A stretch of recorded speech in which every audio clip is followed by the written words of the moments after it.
Should it be one of your life goals to retire? You may not know this about me, but I used to work as a financial advisor and I used to help people figure out how to fund their retirement. Now, there's nothing wrong with funding retirement, but I actually think there's something wrong with having a life goal be to retire because, in a lot of ways, it's leaving something, but it's not going somewhere. And I've got a lot of people in my age group now. I'm getting to that age where I'm having people retire. And my question to you is, where are you going? I got a phone call from a guy who I worked with when I was an advisor, and he left me a message saying, Jeff, give me a call. I want to talk about retirement. I think his name was Bill, but that may just be to protect the innocent. I called him back and I said, hey, when do you want to retire? When do you want to talk? He goes, well, I want to retire on Friday. He goes, I hate this blankety blank job. I'm ready to just leave. I'm like, all right, Bill, let's get together and talk. What are you going to do when you retire? He goes, I don't know, not work, sit around, drink beer, watch television, watch football games. And I was thinking, here I am helping someone figure out how to basically do nothing, not have a life. Now, this morning I was reading in the Bible about a couple who actually had this vision and I think are actually some of the most unsung heroes in the Bible.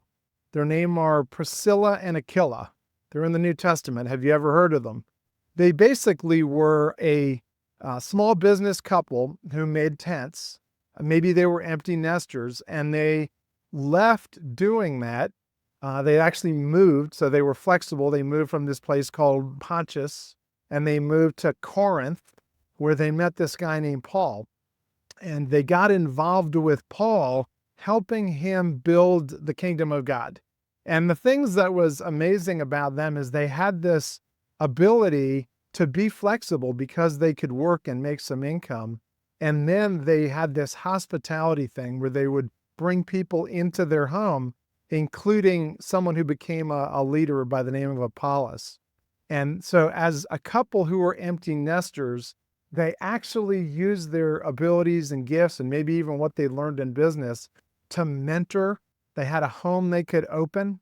And so as I think about more and more couples who are in that age bracket and thinking about what am I doing next? Yes, if you're ready to leave the work that you've been doing, you're ready to move on.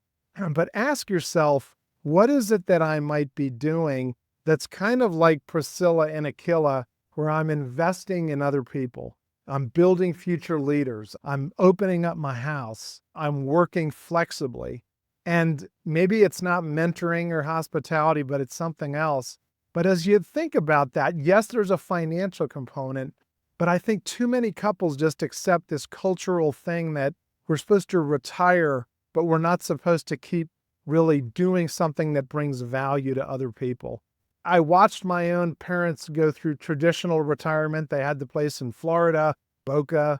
They had a place in New York State. And when I asked my dad when he was about 90, Dad, what would you do differently? He said, I would never have retired. I either would have gone and worked for some kind of nonprofit or ministry. But to tell you the truth, I've been bored. And yes, work with financial advisors, help them figure out what to fund, but do something where you're going to bring life to yourself because you're using your best gifts and you're helping somebody else.